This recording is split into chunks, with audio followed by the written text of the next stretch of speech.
Hello, everyone, and welcome to a special edition of the ARIS Office Hours. I'm Susan Reno, Executive Director of ARIS, and it's my pleasure to welcome Dr. Arthur Lupia and Dr.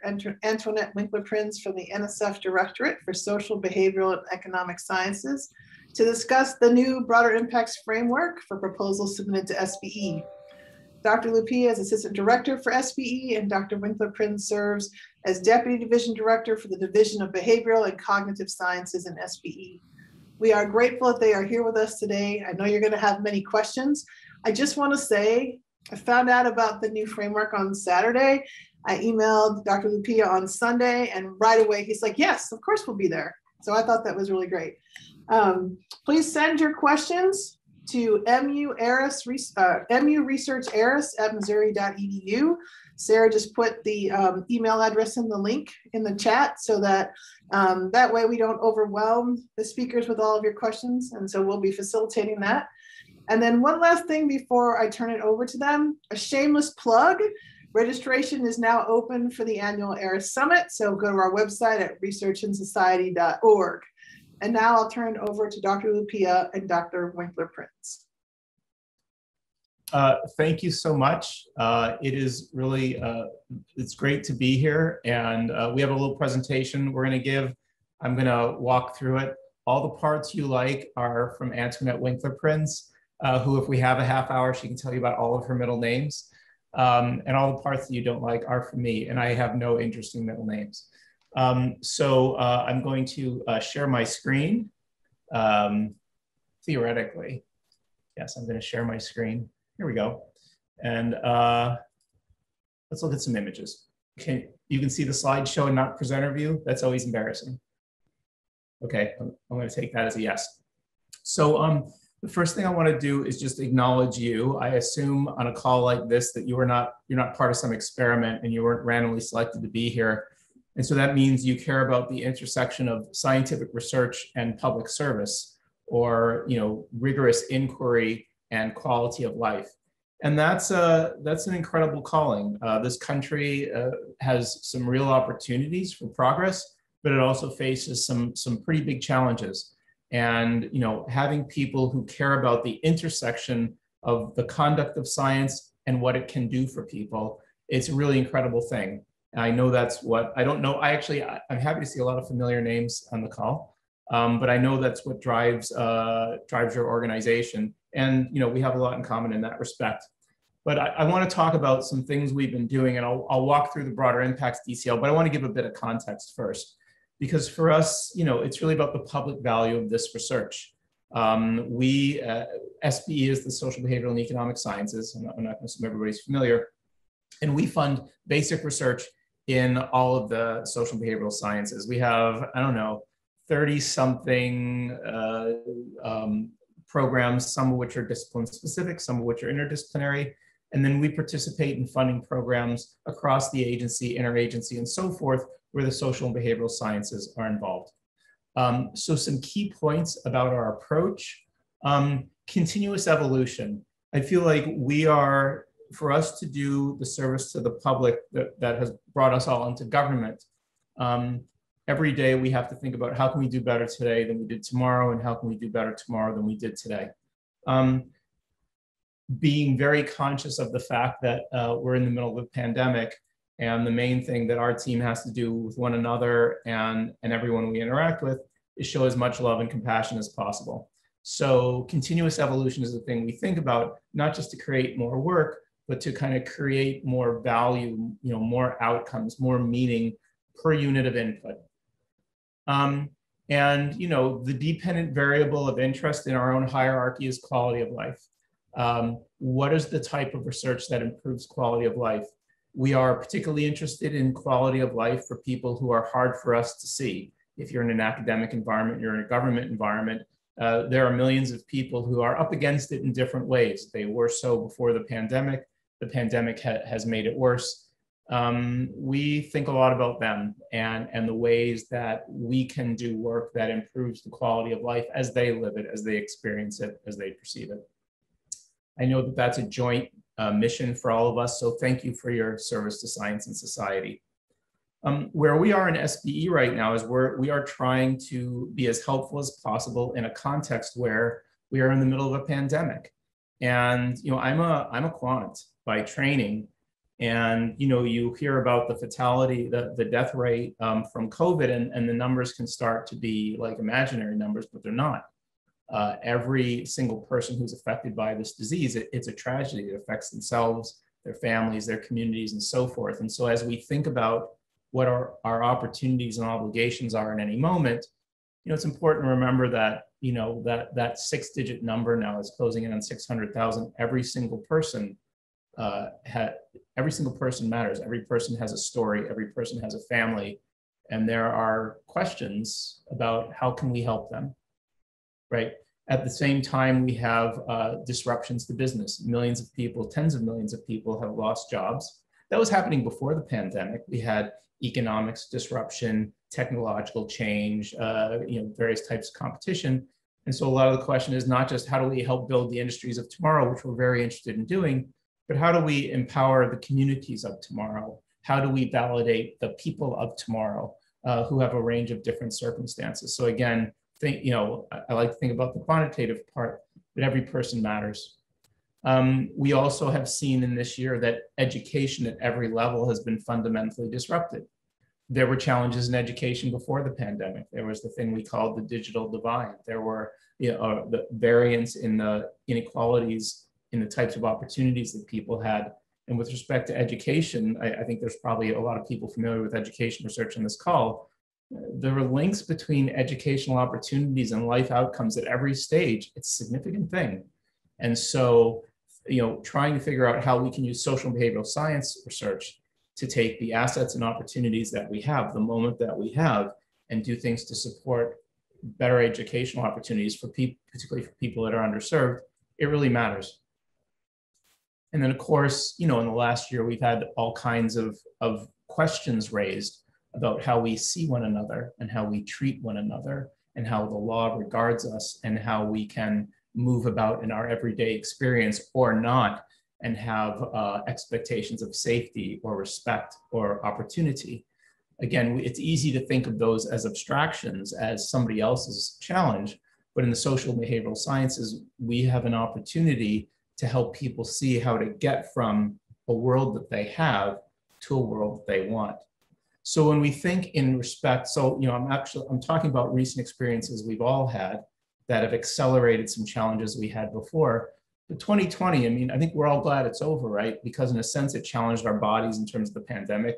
It challenged our minds in terms of, what's going on and how do we manage it. And it even challenged truth in the sense that many of our information ecosystems are under attack, where people promulgate misinformation or disinformation, which would be fine if no one paid attention to it, but a lot of times they're presented in ways that make people think maybe they're true. And so I think there have been a lot of moments during the pandemic where it's been legitimate to say, are we up to this challenge? And the challenges are very serious. But one of the amazing things that at least I can see from NSF, and I assume a lot of you can see it from your organizations as well, for as much struggle as there is, there are so many people who are innovating. And I don't mean innovating like they're building the next Twitter. They're innovating in, they look at their neighbor down the street and they see a situation. And the question is, how do I take whatever, emotional resolve or experience that I've had and help my neighbor? And how do I do it in a new way? How do I help my community? How do I help my city? How do I help my region? And that's an incredible thing. A sad thing, and this is the only sort of downer I think I'll say the whole time, is our cable news and social media tends to focus on the sensational. And by sensational, they just most of the time it's on conflict. But one of the incredible things about, what was going on before the pandemic is now, is how many people are committed to improving the quality of life of others, of perfect strangers, of people very far away. And these technologies, they have a great potential to help us do that. So as we think about the social and behavioral sciences and where we are and where we want to be, we don't want to just turn the challenges into numbers. The challenges are real, but we want to think about how do we, be like the, people, in remote villages or in big cities who are looking at a moment and trying to figure out how do we do a little bit better. So when we try to build things in SBE, we think a lot about science as service. In the last year, we've been thinking about, we fund all kinds of things. And I know NIH, we love NIH and we know they fund the medical part, but there are so many part of the supply chains in terms of how we get information or resources to people who need it at any time, but particularly in the middle of a pandemic or, in the middle of racial episode, one of the many manifestations of racial injustice or climate change or things of that nature. How do we serve people better? And the social and behavioral sciences have so much to show in terms of how do you, perform a service? How do you understand another person? How do you help communities work together? So science is service, and science is a basis of innovation, where again, by innovation, I mean any attempt to take sort of, a couple of materials that you didn't think, matched very well. And if you combine them, split them, move them around a little bit, you think about them differently, can we serve people more effectively than we did before? And so that, I've been talking a little bit about SBE, but most of the story was, I think, about science generally, right? Because our shared endeavor is to produce rigorous and precise research. And by precise, I mean kind of true to the corpus, true to the data, true to the evidence that empowers people and improves quality of life. So I think that's what we all share. In the social and behavioral sciences, we do it in a particular way. We support people who produce groundbreaking research. We create really fundamental data that people can use to understand where we are and can use to estimate or simulate or predict where we can be. And then training, essential training in how to, like we have these wonderful brains that do some things really well and then some things just are pretty goofy. I'll show you an example in a couple minutes. But training in terms of how to think about the world in slightly more productive ways so that we can build the world we want from the one we have. And, our agency, I love working at NSF. I've been there for about, I'm on loan from the University of Michigan. The staff there are just so dedicated. You guys probably know them. The way that they've persevered through the pandemic and managed to serve people is pretty outstanding. But I'll give you some examples of just the scale of what NSF has done. We put right after the pandemic, probably like a year ago now, we put out a call for rapid grants. And I know that my directorate, SBE, we funded as many proposals in a 6-week period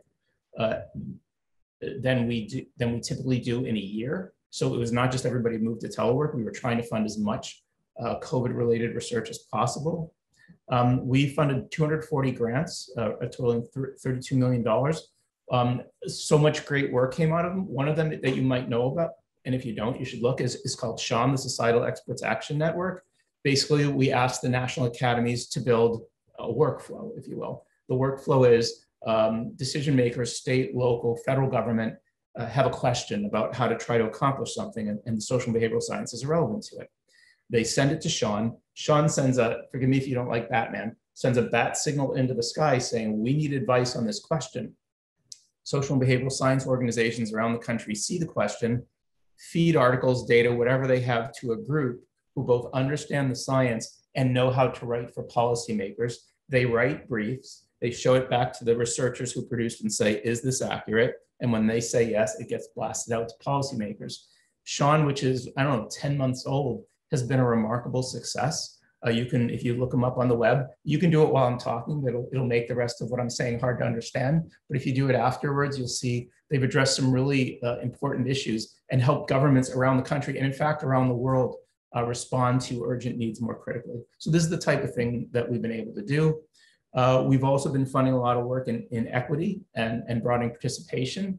I don't know about you, like all Zoom time merges for me. So I was thinking it was yesterday, but it was actually like 2 or 3 weeks ago now that President Biden talked about the work that NSF was doing, and that was all in SBE, about bias and discrimination, understanding why it occurs and what we can do to mitigate its effects. We've got so many researchers around the country who are looking at these things and again, taking it seriously, trying to help people understand how to do better.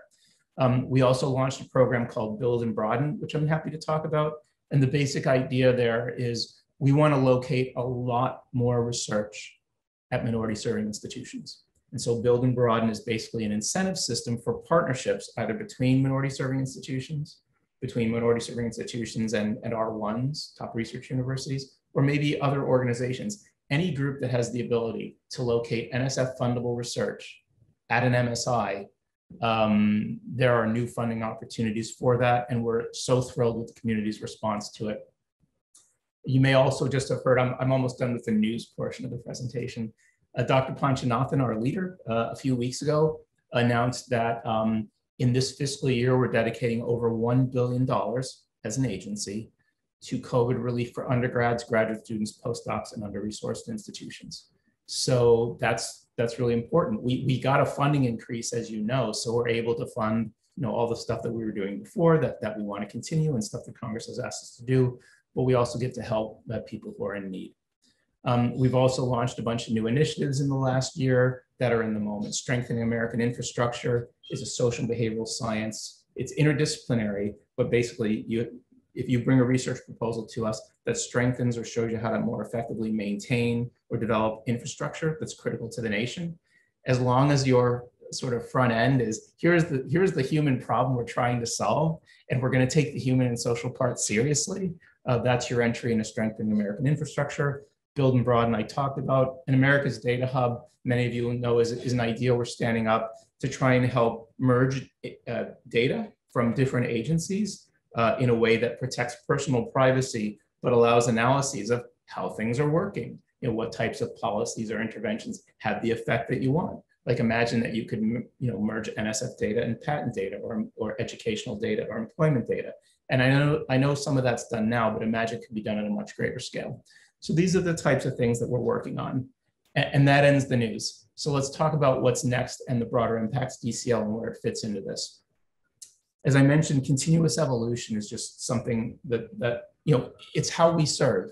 And so we have like 3 ways that we want to do better. One is greater transparency, one is better communication, and one is greater engagement. And I'll just run through them quickly so we can talk through the broader impacts DCL. In terms of greater transparency, we do live in an age where knowledge is questioned, and a lot of the questions are really legitimate.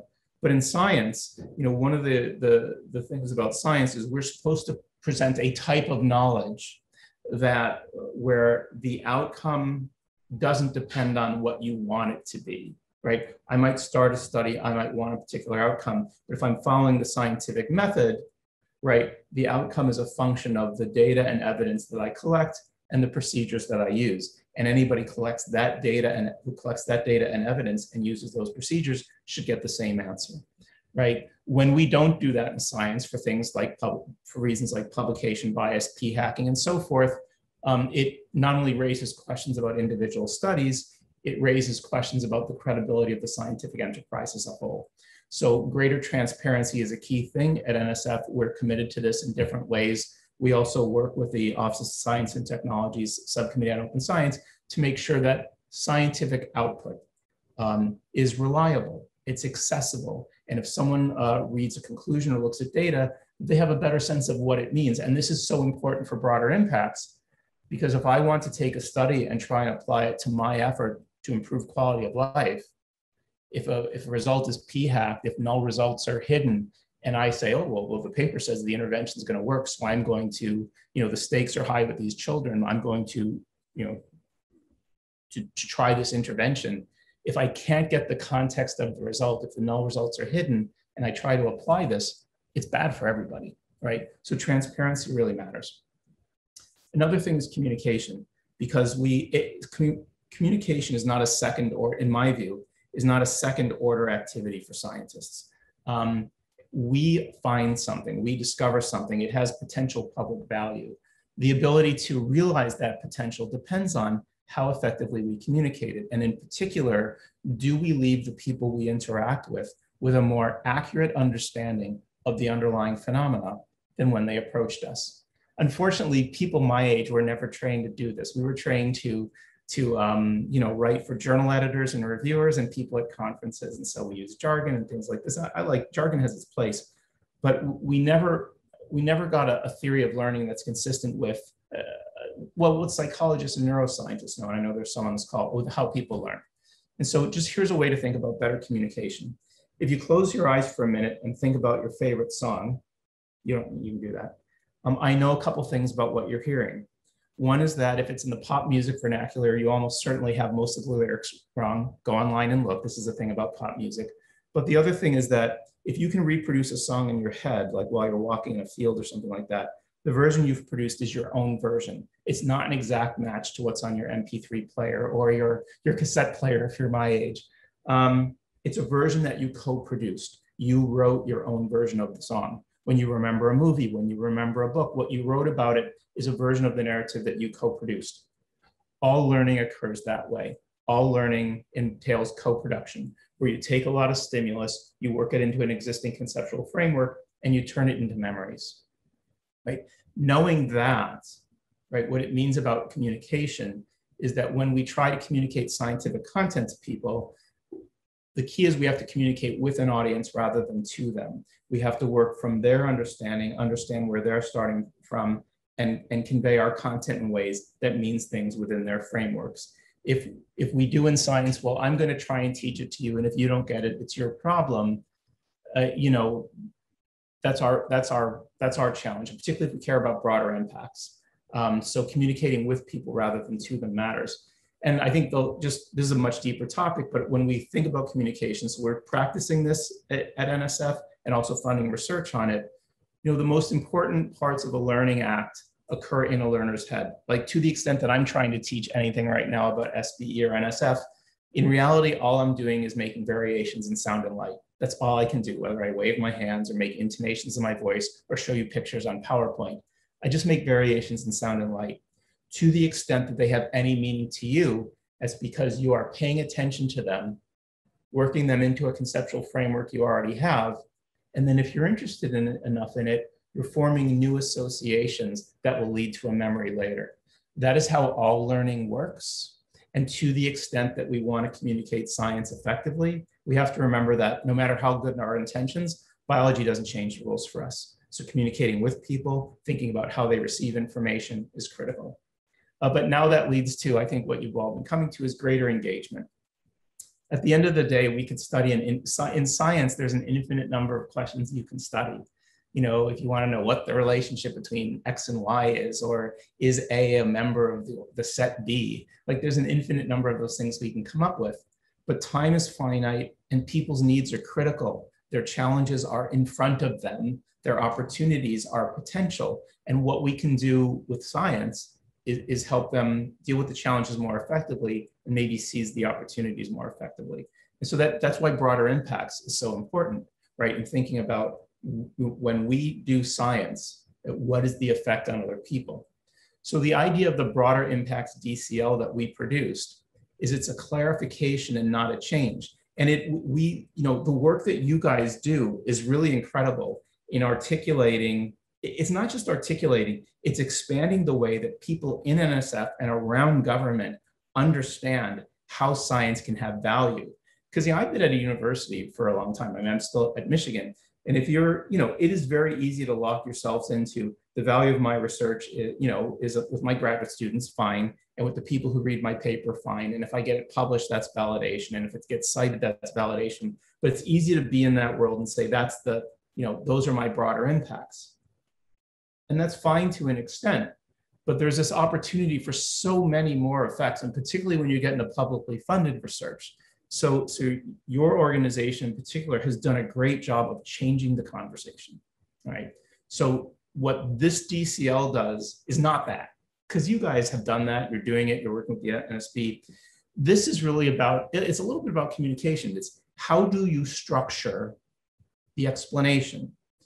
And you might ask, well, that's easy. You know, I'm going to suggest maybe it isn't if you're an SBE, because, you know, we live in an age where, you know, I don't know if you remember, but NSF funded a study where there's an image of a black hole. It was celebrated around the world. We had the first image of a black hole. I think we spent $29 million producing an image of a black hole. And people love that. Nobody asked questions about, well, why did we spend $29 million producing an image of a black hole? It's like, oh, it's really great. We have an image of a black hole. You know, we spent $100,000 on the study of childhood development, and people ask questions about that. We send, you know, $50,000 on a survey to try and understand attitudes around COVID. I'm like, is that science, right? And so it is science, and it has an impact. But, you know, we get just a different set of questions, and that's cool. That's where we are. We, you know, that's the deck we're dealt. But as a result, when we want to talk about the public value and broader impacts, of fundamental research in the social and behavioral sciences, we don't count on getting the benefit of the doubt. Hence, some instructions about how to structure the argument. So we think of, the first thing is your research will produce scientific opportunities, that is, jobs for graduate students, undergraduates, things for you, and communicative products, books, articles, videos, conference presentations, things of that nature. So one question is, who do they empower?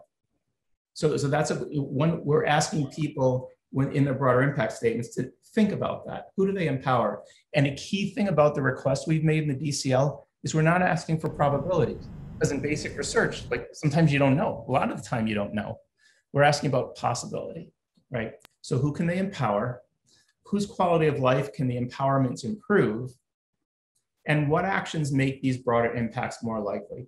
So again, we're asking, and this is the, if you've read the DCL, this is what it comes down to, right? We're asking people who approach SBE and who are writing a broader impact statement to say, whose life is being made better off by this research potentially? And what are the actions that you can take to make these impacts more realistic? But not asking about probabilities, because I don't even know if that's measurable. I don't know how many methodologists are on the line. But anyways, I've given you the context to why we get here. I think that the social and behavioral sciences, I've watched them change people's lives around the world. Before I came to NSF, I worked in many countries beside the US. They just have different expectations about quality of life and even length of life. And you can watch the social and behavioral sciences just change the expectations people have and take some really terrible situations and turn them into things that give people hope. And that's what we try to do. So anyways, that's our story. That's a little bit of our story. Antoinette's responsible for the good parts. Anything you didn't like, that's for me. I think I promised 30 minutes and I think I'm under. So we are happy to take questions. And you've seen that I can go on a while. So if you direct any questions to me, I recommend multiple choice, but that's up to you. Thank you. We have our first question. It comes from Scott Swinton, who is also in Michigan, but at Michigan State University. And he says, how will the Broader Impacts DCL affect funding of economic research through SBE? Yeah, that's a really good question. Go green, go white. That's what you're supposed to say, right? So how will it affect funding? It won't have any direct effects, right? Because we've always had a broader impacts criteria and the economics program has always been there. And economics is interesting, right? Because I'm being more blunt than I should. We don't get a lot of questions about the broader impacts of the economics program. And in part, I'm just telling you the truth, it's because every year, we fund like nearly all of the Nobel Prize winners. So, in terms of like members of Congress in the White House, we don't get a lot of questions about that. Now, you might, other people might say, yeah, but the economics you fund, it's so abstract and arcane. My hope is that this DCL will help people in economics write more forceful, more effective broader impact statement. And I actually have a second order hope, which is by putting this out there now, maybe people are just beginning a research project. Maybe young people are just beginning a research project. And they really want to do fundamental research, and that's awesome.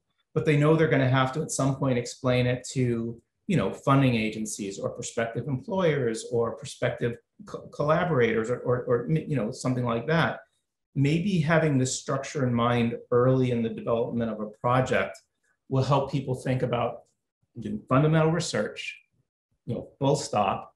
But this type of research, if it works in a certain way, can have a transformative effect on a really important thing.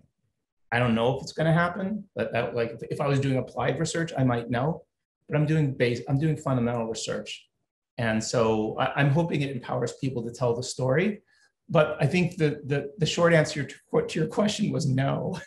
It will have no effect on funding, I think. Except I'm hoping in the long run that if more SBE researchers get good at telling these stories, then when I walk into a member of Congress's office, I'll have more and more stories to riff off of, and maybe they'll know more of them. Hey, we're glad you funded this because even though it's arcane, we know it can lead to that.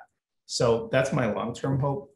Antoinette, if I miss anything, just jump in or tell me to be quiet.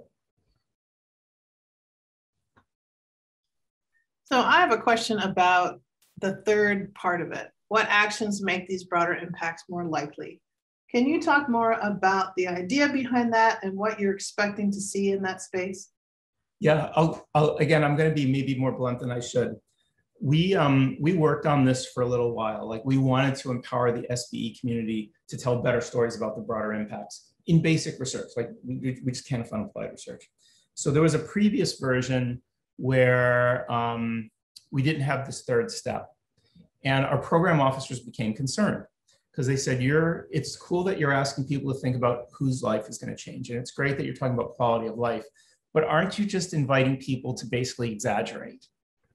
Because one of the things that people saw is that sometimes a broader impact statement can be unrealistic. And they're like, are you basically asking people to be more unrealistic? So this was on a previous draft. So that was really heartfelt. I mean, I'm not a program officer, right? So I hadn't saw that, we all agreed on the high level principle, but I'm like, okay, that would be a bad outcome to encourage people to exaggerate. So the third step is, tell us how you think it would happen. Again, we don't need probabilities or anything. We just need you to give us like a little bit of a structure. Like, how could this broader impacts that you foresee, how could it occur and what would be needed? And, it doesn't have to be a dissertation, but I think it's something useful to think about. But the one answer, the real sort of core answer to why it's there was in an earlier draft, it wasn't. And people just worried about a license to exaggerate. And I think this is both aspirational and ask people to think about it, but it's also, if you see in the text of the DCL, we are asking people to try and give the most honest possible assessment of what they think it can do. Thank you. We have two questions here. The first one is, and I'm going to elaborate just a little bit. The first one comes from Larry Nossaman here at the University of Missouri, and he asks, will these broader impacts adjustments be incorporated by any other NSF directorates? And then the other question I have is sort of with this is the bigger conversation. Is there a bigger conversation happening at NSF around sort of these overarching goals for what you want BI to do in each directorate? Yeah. I'm happy to answer, but Antoinette, do you want to, I don't want to keep jumping in. I'm good. Do you want me to do it or do you want to do it? Me do? Okay. All right, sweet. Other directorates. So we showed this to everyone because we didn't, at NSF, people don't like surprises internally. So we showed this to everyone. In fact, we had to have it to be a DCL, it's got to get cleared. And clearance at a federal agency means all the muckety mucks, you have an official word. All the muckety mucks have to check the box and say, okay, we're good with this going out as an agency thing. So we showed it to everybody. And I think people are curious about it. I think directorates have varying senses of whether they need it. They all understand that, like, politically, SBE is in a slightly different situation. Like, I'll go to the wall saying, in terms of the rigor of the science and the methods, and I love all the other sciences, but SBE is taking a backseat to no one, period. All right. But politically, I get that, some of our elected officials who have every right to have every opinion that they have, well, I'm not sure that's science. So I think we need, anytime we can tell our story, anytime we can tell a story about how our seemingly arcane or obvious research, like whatever you're going to say about it, actually has a potential to have a significant impact on people in a positive way, we need to tell that story as effectively as we can. So we're getting, everybody saw it. Everybody, I think, was happy to let us go first because we need it, I think. But we're, none of this is proprietary. And, so we're having ongoing conversations. But this was, there was that. The second part of your question, oh my, I'm so sorry. I had it 30 seconds ago. What was the second part of the question? The second part of the question was, the bigger conversation. Yes, the bigger conversations about that. Okay, you guys know that we're always talking about it, right? I mean, and part of it is a really interesting reason. All right, so you guys are amazing, and you're part of this. So I'm gonna tell you about a bias that I have. My background is more in math than in statistics, right? And so here's the bias. I think about the set of evaluative criteria. So if we were to think about, well, how do you define broader impacts and what do you count? Let's say that there were n evaluative criteria.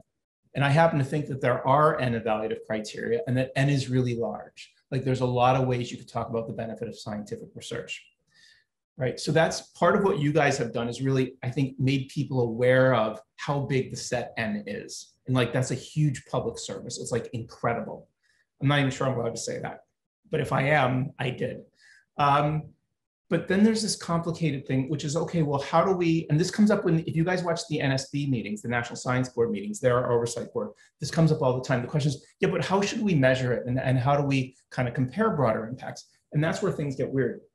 Because to have a metric, it's really hard to carry around an n-dimensional metric if n is really large. Like think about how many metrics you carry around that have like 19 dimensions. You know, usually most of our metrics have a single dimension, like inches or pounds or days or like whatever.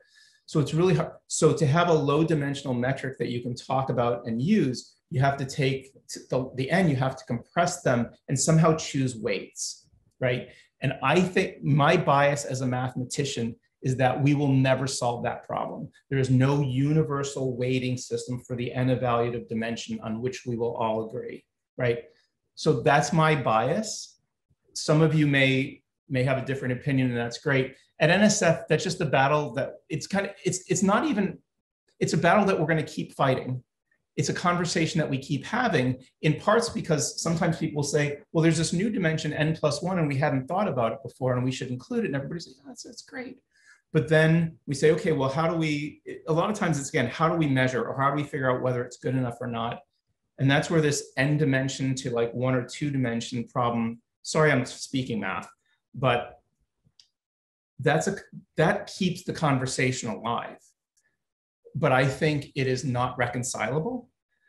But not everybody agrees to that. And a lot of people, this is not going to surprise you, a lot of people are new to the conversation. It's like, oh, I never thought of broader impacts before. And then why don't we just focus all of our attention on dimension 37? And then, you know, the rest of us are saying, well, because all of the other ones, or a bunch of them, are pretty important too, and they affect populations that you haven't really thought about or circumstances that are not included. So I don't know if that's why I encourage multiple choice questions. That's my best answer to, we talk about it all the time. It's one of our 2 criteria. And I think the conversation's like really amazing. But I think where I differ from some people is I don't think the limit point of that conversation is consensus on a low dimensional metric. I think it's more of a dynamic conversation about what our responsibilities are and how we serve people. All right, I'm going to follow up with a multiple choice question. How about that? I'm going to regret this. So the multiple choice question is, when you look at the second question, whose quality of life can the empowerment improve? Should that one be thought of as long-term impact, while the first question is more short-term impact? Are those my only choices? Those are your only choices. Can I have none of the above? Can I have a survey person in to help me with? All right. So yeah, so Susan, that's a great question, but it's an example of what I just talked about. I don't even know how to make the trade-off between long and short term. Like when we did the COVID rapids, you know, we have to fund basic science. So we can't put a 0 weight on long-term impacts. But when we're getting these proposals in, you know, there are things coming in that, yeah, maybe they can have an effect in the future, but they can have data in 6 weeks that we might be able to send to a hospital that helps them reorganize like how they're doing things. And so like in that moment, I'm like, you know, I don't get to make these decisions, but if somebody runs one of those by me and I'm like, yeah, I endorse that. So I think that, yeah, so that, you know, I think it's a false choice between long-term and short-term.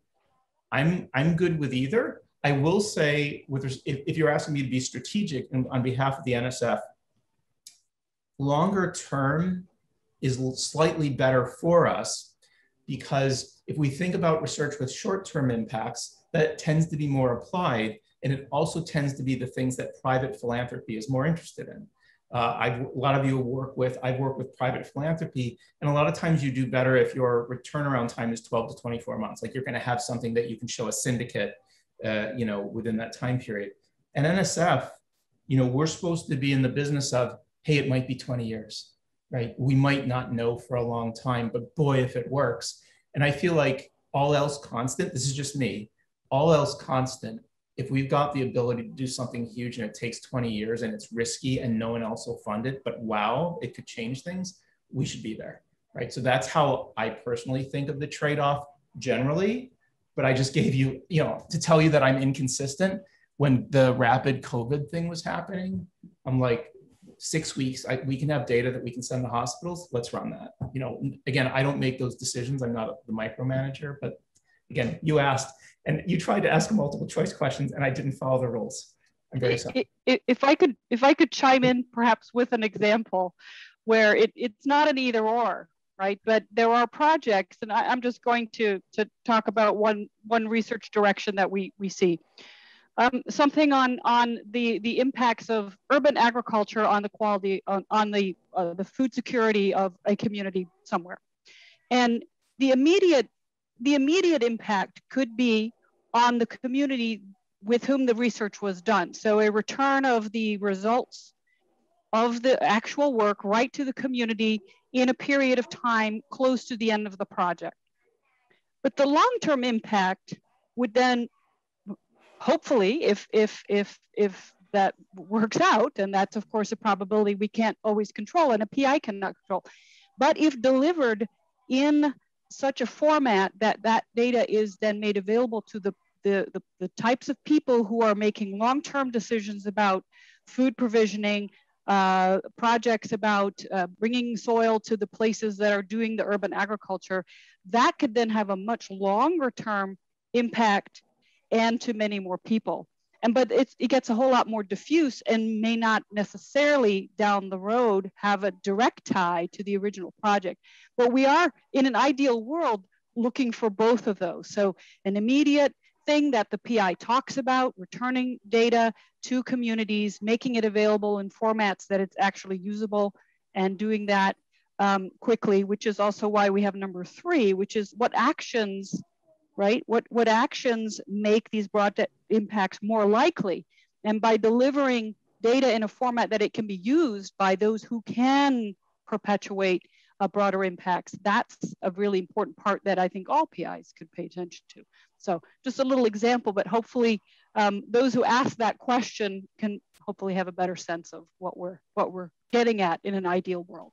Well, Antoinette, that's perfect for the next question, because it's a follow-up around the idea behind question number 3, which is when we first talked about it, it sounds like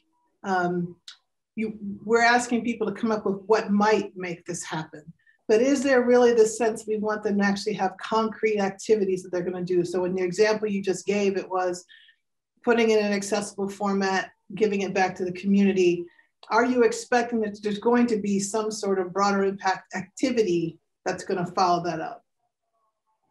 Again, in an ideal world, more attention to those details than perhaps we've seen in the past. Let me give another example. Just about every principal investigator wants to broaden participation in their research lab. And many will provide such language saying, I want to broaden participation in my research lab. Now, an action, a related action that would actually improve the likelihood they could broaden participation in their lab is for them to be engaging with whatever communities they have on their campus that are bringing in people from underrepresented groups, to have that actual conversation already and have that in their proposal, so that when a reviewer is then looking at it going, okay, they're not just saying they're going to broaden participation, they have a plan, they're going to work with this group that brings in summer high school students who are interested in those. That's the sort of thing that we want to start to norm as a kind of as an inclusion in proposals. That's great. That's very helpful. The last question I have right now is, can you help give some examples of how this would apply to projects in finance? In finance. So yeah, all right. So we don't. Let me just say the government thing first. Like, we don't have a program in finance, but of course we would fund basic research in finance for a bunch of different programs. So there are different types of finance, right? But let's say you wanted to have just like sort of pure theory, right? Like you wanted to do mathematical models or simulations or something of, potential ways of thinking about something in finance. And you might think, well, that, how do I talk about the broader impacts of that? Because I'm doing high level math or programming. What we'd like to see is the reason to do this type of activity is, maybe there are types of resources that right now aren't available to certain groups, but if they were available to certain groups, we could build things in communities, we could increase security, we could change educational outcomes. Like, I don't know but usually finance is about, tracking and organizing and distributing, resources in different ways. So, if the reason to do your arcane mathematical model is, now it may be that your reason is, I just like math, right? And that's great. But when you approach the federal government, right, and there are taxpayers and people in every corner of this country on the other side of that transaction, if you will, I think a sentence or two about, but here's why you should be okay with, me taking 4 times your household's annual salary to do this model. Because let's say we have a grant that's $220,000, right? Average median household income right now is like 55 or something. So I always think, I think it's my job to be able to explain that. And if somebody in a finance grant says, because there are people in this world, there are people in this country who don't have access to resources, who don't have access to capital to build schools, improve health, make communities safer, like whatever it is, whatever the things that you care about is. And this type of work is essential to rethinking, to rechanging, to how to take sort of, at the end of the day, make a change that can have a big impact. If I have a couple sentences like that are true, they don't have to be possible. They don't have to be probable. They just have to be possible. It creates an ecosystem where we can all kind of advocate for each other a little more. We can say, yes, it looks arcane, but it matters to people. And if we don't do this type of research, it's going to be much longer or much more efficient until we can take a really significant social problem and do something about it. So that's how I think about it, if I understand the question. I have one last question for myself, and then one question I think we all would like to know. One is this a pilot, or do you see this as the new norm, the way going forward? So that is a great question. I think I'm going to be more honest than I should. It's not a pilot, it's there. We have not required program officers to use it, because if it were a requirement, it would be in the PAPG guide, right? But our NSF's policy office is very reticent to put in requirements that only apply to a particular directorate. So unless this kind of captured the agency, you're not going to see it there.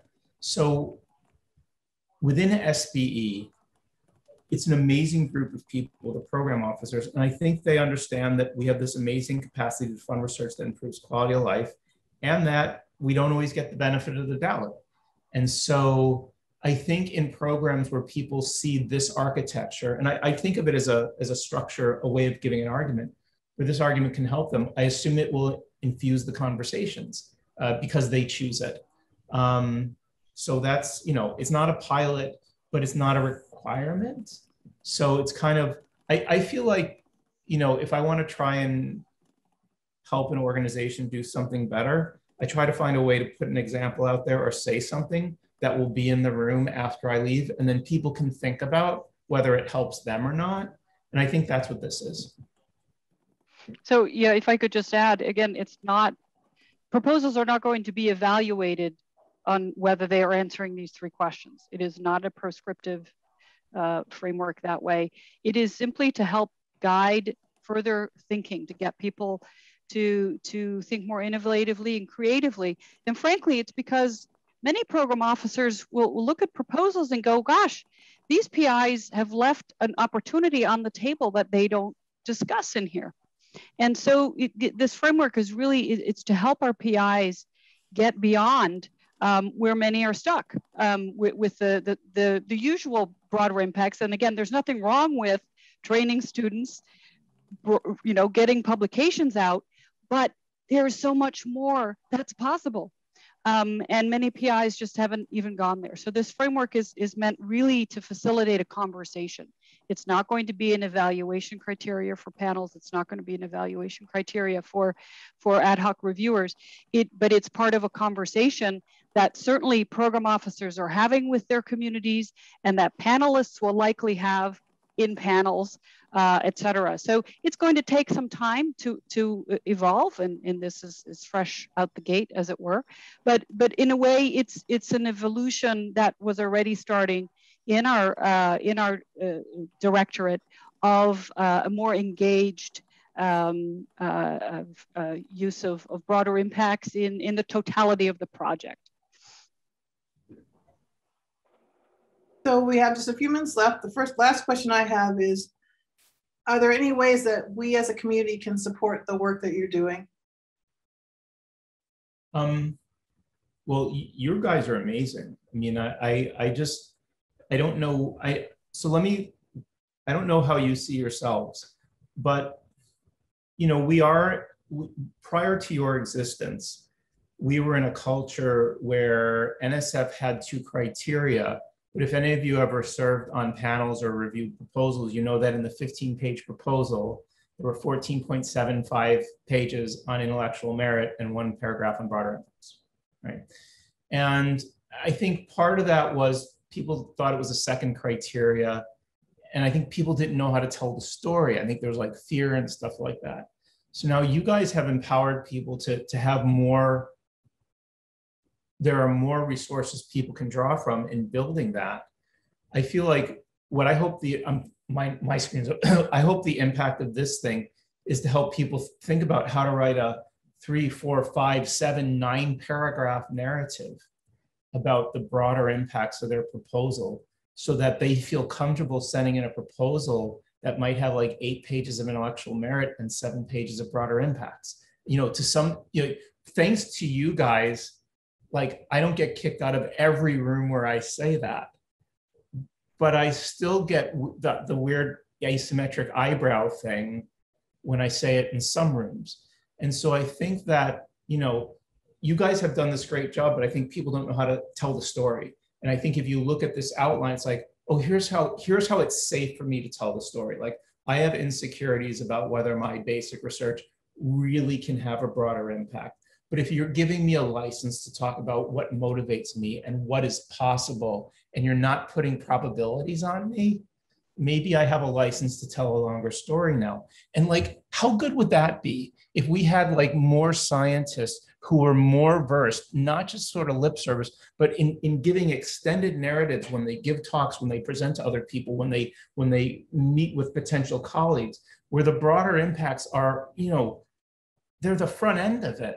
Like, there's just no reason. So anyways, that was a weird answer to your question, but I feel like we're trying to help you in a way. And because this is meant to be just, I hope you see this is complimentary. I hope you see this, this is meant to be complimentary to what you're doing. I feel like, here's an analogy I've used. You guys have given us a language.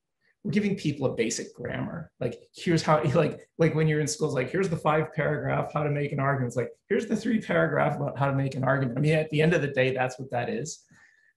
Anyways, I'm sorry, that was a long answer. And Antoinette, if you want to give a better one now, that's great. No, I think we're all good.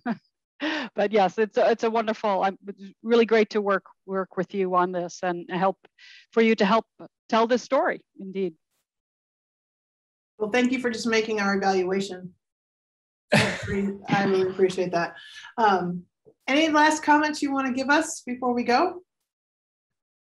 I'll just, I understand that everybody's up against it in different ways.